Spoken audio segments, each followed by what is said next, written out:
Blues hockey. WXOS HD1 East St. Louis. 101 ESPN is driven by Auto Centers Nissan, home of the lifetime warranty and 30-day return. It's time for the First Community Credit Union Blues postgame show. Presented by Scott Lee Heating Company and Urban Chestnut Brewing Company on 101 ESPN.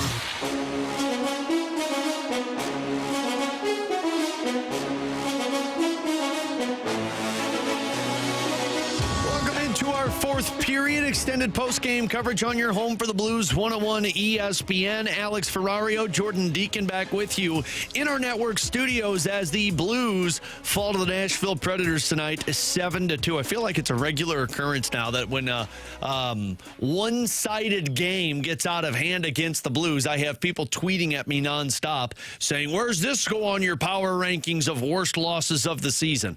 Frankly, I'm not even going to do that to myself anymore. I'm not going to put myself through that punishment anymore of ranking the bad losses this season because, look, this wasn't a pretty one. This one was explainable, though.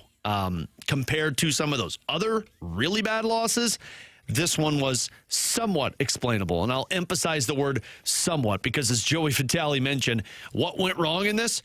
Everything went wrong with this. So we'll hear from Jim Montgomery coming up in just a bit. We'll also have tonight's soundbite of the night, and we'll have our final look as the Blues have 4 home games coming up and a lot more against the Central Division. And by the way, we're up on our YouTube channel at 101 ESPN STL, so you can hop on over there to join in on the conversation. I have to imagine everybody is pretty chipper and bright-eyed and bushy-tailed to jump into a little Blues conversation. So let's see if I can make them a little happier with our Ted Drew's 3 takeaways. It's time for tonight's 3 takeaways. Let it snow. Presented by Ted Drew's Christmas Trees, where tradition tastes great and the holidays feel right at home. This was just a bad game in terms of net front battles. I mean, awful. I tweeted out after the first period the heat map, which, for those that aren't familiar, natural stat trick. They have a map of the ice, and then basically where offensive zone chances come from, they highlight it. And then, the more that happened, the darker it gets. Kind of looking like a weather map somewhat. So, like, dark red means a lot of shots. It's essentially dark blood red in front of the net against the Blues. I mean, 4 of the 7 goals, I'm sorry, that's 5 on 5. 5 of the 7 goals were scored in front of the net, right in the crease. And, like, you go back through some of these were just really unlucky situations for the Blues. Like the one from Steven Stamkos where he backhands a shot and it goes off a Falk skate. What are you going to do? Stamkos took a shot while Fowler was crossing right through the crease. What are you going to do? The backdoor tap in by Michael Bunting on the power play. What are you going to do? That's 3 of them, though. The other 4, Blues got beat. Jim Montgomery has emphasized nastiness, winning puck battles, winning board battles, winning the front of the net on both sides of the ice. And frankly, they just got beaten every one of them tonight. I mean, go back through them piece by piece. Steven Stamkos, you turn the puck over in the middle of the ice in the offensive zone. It turns into a 2-on-1. That's flat-footed like Jim Montgomery has talked about. Your defenseman, Justin Falk, was in on the rush, so he's got to go around the net. He's already going to be back. He's already going to be behind that foot race. So Kaskamaki, the forward, jumps up into it. He doesn't get back in time to stop Steven Stamkos from taking 2 shots. Like, the initial shot was saved by Jordan Binnington, but the second shot's batted down out of the air and it put in the back of the net. Stamkos shouldn't get that second chance. It should be negate him after that shot, and the play's dead. It's not. Stamkos scores. The next Steven Stamkos shot, that's that wrist shot that we mentioned. You just got beat in front of the net. I mean, Stamkos is parked right in between Sundqvist and Logan Mailloux. And Yossi takes the shot. It hits Binnington. Stamkos wins the battle for that loose puck against Sundqvist and Mailloux and puts in the rebound. Another battle lost. Ryan O'Reilly, battle lost, although that's the one that kind of shot when the player's going straight through the crease. Philip Forsberg, 2-on-1. He just beats Robert Thomas. Robert Thomas is behind him, doesn't try to interfere with the shot, And Forsberg's able to just stick handle around Jordan Binnington. And then, of course, the other Steven Stamkos shot. That's the one that goes off of Justin Falk's skate. And then the fourth Steven Stamkos goal, once again, wins a net front presence against Dalibor Dvorsky. You're just not hard enough on board and on puck battles. When a player has the puck, the Blues, when they're on their game, make sure that that player is going to regret taking a chance. This game, kind of similar to a lot of games we've seen this season, it feels like it's too easy for the opposition to get those shots off. And that's more of an individual thing in terms of finding a way to make sure that you're winning every single battle that you put yourself into. Second takeaway from me tonight, and I think a lot of people are going to be talking about the goaltender. To me, this didn't have anything to do with goaltending and had everything to do with just defensive play. And why I think it's explainable is for a majority of these goals, and you had a lot of young players out there that just got caught. And we're going to hear from Jim Montgomery talk about this with Soundbite of the Night coming up in our next segment. But I think Curb said this best on the broadcast after the Blues lost to the Boston Bruins. There's some times when you're going through what you're going through right now, if you're the Blues, you just have to turn your head and say, well, we got young guys that are learning on the fly. I mean, tonight, the first two goals that went against you were Hugh McGing and Alex Santeri-Kaskamaki out there with Oscar Sundqvist. And one of those, Logan Mayhew, was on the ice. I mean, that's three players that are 23 or younger out there in the thick of a season against another desperate team that's got a couple of Hall of Famers on the ice. You know, Kaskamaki, I'm not sure was hard enough on that back check to break up Steven Stamkos' goal. Hugh McGing whiffed on that shot in the middle of the ice that led to the 2-on-1. And then Logan Mayhew and Oscar Sundqvist are both right there on Steven Stamkos, and Stamkos wins that battle. You know, the other Steven Stamkos goal that was scored, Dalibor Dvorsky. It's that man-to-man defense, so a forward is going to get caught there in front of the net. Stamkos won that battle. At some point, you look at how many guys are out of the lineup for the Blues, and you say, yeah, that's going to happen. This is going to happen when you have a lot of younger players. I'm not saying young players because some of these guys are experienced, but Kaskamaki, McGing, Dvorsky, Logan Mayhew, all of these guys, this is the development stage of their hockey career, and they're having to do it on the fly at the NHL level. So I know a lot of people's response to, or retort to what I'm saying is, yeah, but they've been this way all season. Yeah, and at that time, those were NHL guys who had experience that they were going through.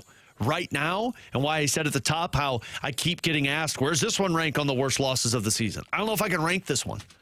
Because as bad as the performance looked and getting beat in a lot of areas, 4 of the goals that were scored were young players that made young player mistakes.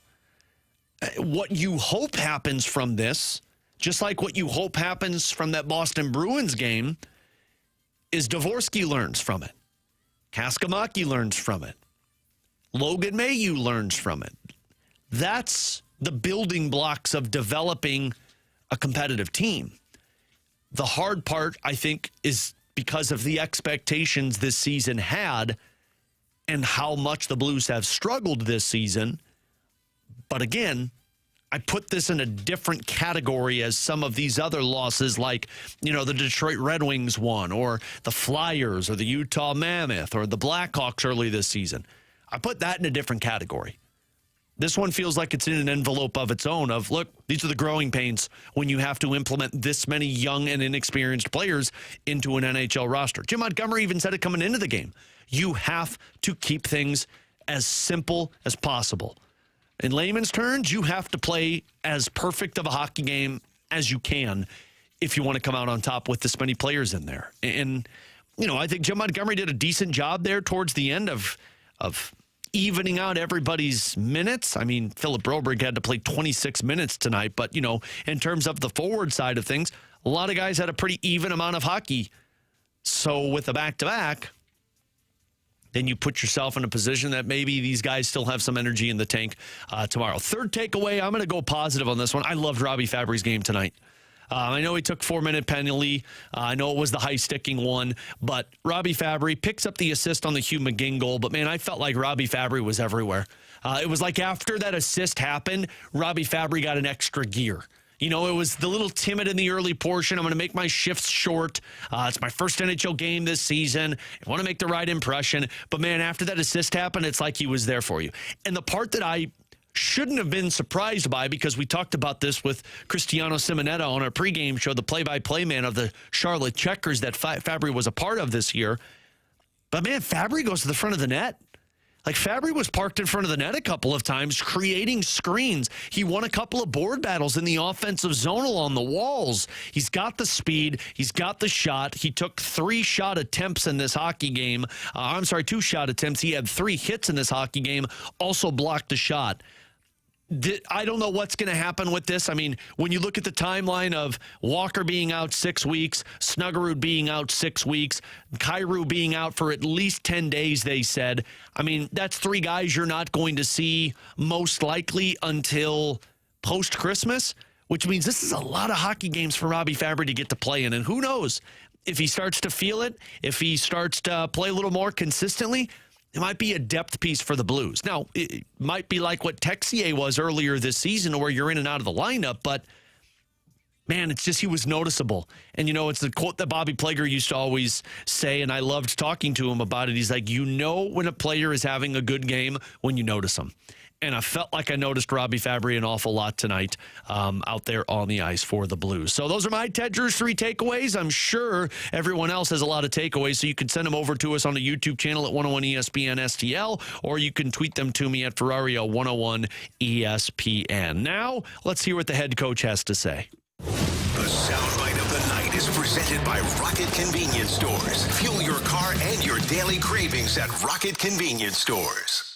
The last 2 games, we've been not hard enough at either net front. We don't get there 2 on the inside. That's where good teams in the NHL score goals. Screening the goalie and having 2 guys whacking away at rebounds like you saw them score 3 or 4 times tonight. And we're not boxing out at our net front. The physicality and our D-zone coverage the last 2 games has really dissipated. Why do you feel like that's the case right now? I don't have to watch the film back and then come with you as to why but we showed 5 clips of it from last game this morning. You know, that this was an area, especially at our own net front, that it was an area of concern for us. Brady, just talking about that it's got to be a mindset. I mean, from a coaching perspective, how can you change the mindset of players to do things the right way? We just got to keep harping on those habits and details. You know, for whatever reason, since we come back from Montreal, we've lost those habits and that desire to. The desire to defend our net hard and our desire to get to their net with passion. And taking Binnington out was just basically the team, the way they were playing in front of them, I guess. Yeah, I mean, the last couple of games, our goalies have had no chance, with the way we're playing in front of them. The second, I think, in the first period, they had 4 rebound attempts and 3 broken play attempts. That's just us not our coverage in front of the net. I guess on a positive side, seeing McGinn get his first NHL goal, and Shen said, a little redemption after maybe a tough first period for that group.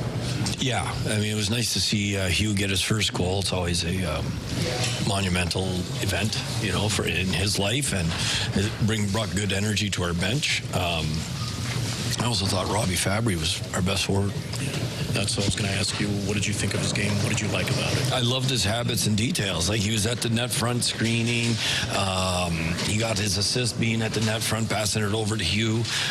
He was finishing checks. He was winning wall battles. All those little things that help your team have success. Can his habits, what you saw tonight, maybe resonate with the rest of the group when they see a new guy come in and do those Yeah, you see the infectious. You hope that it'll be infectious throughout our lineup. And, we got an opportunity to regroup tomorrow night against the Hawks, our biggest rival. So we look forward to tomorrow night at home.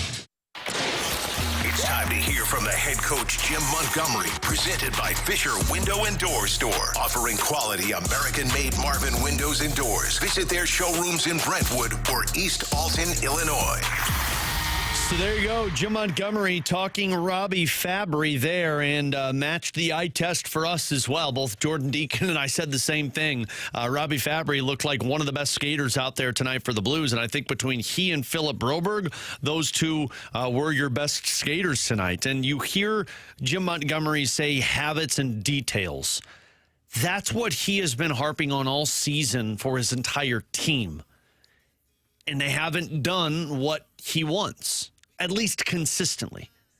Robbie Fabry steps into the lineup and does the exact thing that Jim Montgomery wants to do, and he's a key contributor on one of the goals that were scored tonight. So we'll see kind of what it looks like the next time around. But again, Robbie Fabry, I thought, played to a T what Jim Montgomery wants, and seems like they got to get more guys playing to that level rather than what we saw in the second period where Nashville kind of had their way with St. Louis. And on top of that, you heard him mention just the willingness to win those battles, to win the front of the goal, win the crease. It's the area that hurt the Blues tonight against this Nashville Predators squad. So let's do this. Let's take a break. I want to come back for a soundbite of the night that kind of ties in to what we were talking about in my second Ted Drews takeaway tonight of just the youthfulness that's in the lineup and some of those mistakes that are making. And then I have a YouTuber, Magic Plinko. I need you to listen up, because we're going to come back and talk about this individual who's complaining about their goaltending, because I think Jim Montgomery answered the complaints that Magic Plinko has on Jordan Binnington. So we'll discuss that next as we wrap it up here on the fourth period here on your home for the Blues, 101 ESPN.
the First Community Credit Union Blues postgame show. Presented by Scott Lee Heating Company and Urban Chestnut Brewing Company on 101 ESPN.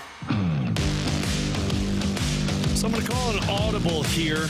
The audio cut that I wanted to use was Jim Montgomery talking about how you have to let these younger players learn in situations like this. And I think tonight is a really good example of it. But Braden Shen had a really good quote a little bit ago in Nashville talking about the struggles that the Blues have had and why they're giving up so many goals. So for tonight's soundbite of the night, let's hear from the captain, Braden Shen. The soundbite of the night is presented by Rocket Convenience Stores. Fuel your car and your daily cravings at Rocket Convenience Stores. It seems like we catch you on a lot of these tough games, but how does another one like this get away? Soft in front of our own net, soft in front of their net, and give good players time and space to score goals or second chances, and leaving Binner out to hang out to dry on some, and that's how we keep on giving up as many goals as we are right now. Should this be happening in December games? I mean, you would almost think... I mean, no. Like, flat out answer, no. As I said, we're not hard enough in front of either net, and that's why we don't score, and that's why we give them up. How do you change it? Mentality. It's just simple as far as a mindset goes, and we just don't do it, and that's every single guy. We have to,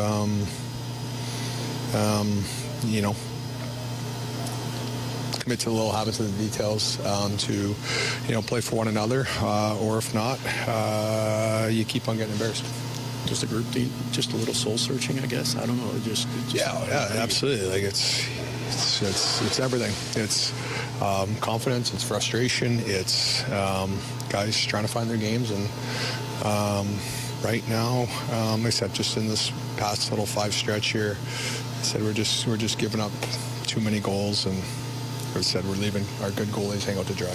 As a captain, what do you do? What do you say to the group? At this point, I don't think saying, obviously you never stop trying to, lead, but at the end of the day, I can do a way better job of leading by example. And if you commit to yourself and playing hard, you hope others follow, and that's where my focus will be at. I guess on a positive side, McGinn gets his first NHL goal. You got to be happy for the kid. And how do you think Fabry played? Yeah, you know what, Ginger, he obviously wasn't happy with his first period. First NHL comes out, and first shift of the second period scores a goal. Just a guy that, he's a great guy, brings a ton of energy, always has a smile on his face. And, I thought obviously the game's 7-2, but I thought Fabs played well tonight. He played hard, he brought energy, he made good little plays, he had an assist there. You know what, I thought, Fabs was one of our better players, and, I think he was excited to be back, and, I thought he played pretty good tonight. There you go. That's Braden Shannon. I'm glad I played that because very honest, and I think the beginning of that statement is exactly what people listening and on our YouTube channel want to hear. Soft. Let me read the quote once again that Braden Shen said. He said, hold on, I got to pull it up here. Soft in front of our own net, soft in front of their net. Give good players time and space to score goals on second chances, leaving Binner hanging out to dry on some. That's how we keep giving up. That's how we keep on giving up as many goals as we have right now. So I told Magic Plinko to listen up because earlier in the YouTube chat, he said anybody that's going to defend Jordan Binnington really needs to have their brains examined. This dude is worse than he has ever been. I don't know what the deal is. And I'm paraphrasing some of those because I got a little too aggressive with his comment. This has nothing to do with Jordan Binnington tonight. Nothing. Has Binnington struggled this season? Sure. But do you know how many times he's been pulled this year? It's the 5th time that a goalie has been pulled this season. He's been pulled twice. Hofer's been pulled 3 times. This has nothing to do with your goaltender tonight. There have been games this season that your goaltending has not been good. Tonight, your team wasn't as good. Your team wasn't good in front of your goaltender. Out of the 7 goals that were scored, 6 of them, goalie had no chance on. The one I'll give the player credit. I mean, it was a hell of a shot that, yeah, maybe Binnington would have liked to stop, but he couldn't see it. Everything else was in front of the crease, second chances. Everything else was backdoor tap-ins. Everything else was a guy standing in the crease waiting for a loose puck to bounce off of the goaltender's pads and then winning that battle for the loose puck and putting it in the back of the net. So, no, this one doesn't have to do with Jordan Binnington. If there's games this season that they've lost because of their goaltending, yeah, I think it's pretty obvious and we can explain that. Tonight was not it. Tonight was all about the team leaving their goaltender out to dry. And again, I'll read the quote from the captain who was on the ice. Soft in front of our own net, soft in front of their net, give good players time and space to score goals or second chances, leaving Binner hanging out to dry on some. That's how we keep on giving up as many goals as we have right now. That's it. You didn't win the net front battle. You didn't win. You didn't outduel the opposition. You didn't have that desperation that the other side did to score. And that's what this came down to. Odd man rushes. Nashville had 6 of them tonight. The Blues had 1. D-zone turnovers. The Blues had 11 of them. Blues let the goaltender out to dry in this one. And I think you heard Jim Montgomery and Braden Shen kind of answer that to what the expectation was and what people heard and saw tonight. All right, let's hit our final look as the Blues fall to the Nashville Predators tonight, 7-2. It's time to take a look back at tonight's game with the final look. Driven by Pure Performance. Only stop for all your aftermarket vehicle needs. So I think we pretty much said everything that can be said, and I think the next question that so many people have is, what next? I don't know. There's no magic solution to pull themselves out of it. I think you heard Shen mention this as well. You know, what do you do as a captain? You can't say anything anymore. Like, this isn't one of those pep rally things to where a captain goes in and breaks his hand on a wall and everybody starts playing more desperate. This is an individual thing. Every single one of the guys is going to have to play the style, the desperate style that's needed to win the hockey game. And if they're not going to do that, I mean, the way that Robbie Fabry tonight, there's a reason he played almost 15 minutes because Jim Montgomery liked the style that he had. And it wouldn't surprise me if he gets more minutes tomorrow night, frankly, probably in your top 6 because that's the style that they want. You're without a lot of physical bodies in your lineup. Walker, Toropchenko, Nick Bukestad. You're without that offensive skill that could just go out there and change the play with the flick of the wrist. Kyrou, Snuggerud. You've got a lot of inexperienced bodies out there, a lot of inexperienced hockey minds at the NHL level that are playing. There are going to be mistakes. But how you get yourself out of this, you learn. You take what's happened in these games and you say, I'm not going to let that one happen again. I won't get beat standing in front of the net one-on-one. I won't let that rebound get past me for the opposition to outduel me for that puck. And again, some of this is just the inexperience of some of these players, some of these younger guys that are experiencing the NHL level for the first time. You find a different level of desperation when you go through it, and I think that's what the Blues are going to be searching for. And they get the good side of going right back at it tomorrow night against the Chicago Blackhawks. And honestly, a little bit of a revenge because we all know how that ended against the Chicago Blackhawks earlier this season when the Blues chased Joel Hofer and, of course, beat St. Louis on home ice. So that game tomorrow night is at 7 o'clock with a 6:30 pregame skate, 6 o'clock extended pregame that begins right here on your home for the Blues, 101 ESPN. Once again, a huge shout-out to Jordan Deacon, our producer tonight, and huge shout-out to all of you who are listening in and joining in over on our YouTube chat. Even you, Magic Plinko, I still appreciate you being a part of the conversation with us this evening. So we'll be back with you tomorrow to wrap up this back-to-back set starting at 6 o'clock. For Jordan Deacon, I'm Alex Ferrario. Have a great rest of your evening. We'll talk to you tomorrow for Blues and Blackhawks here in your home for the Blues 101 ESPN. Thanks for listening to the First Community Credit Union Blues postgame show. Presented by Scott Lee Heating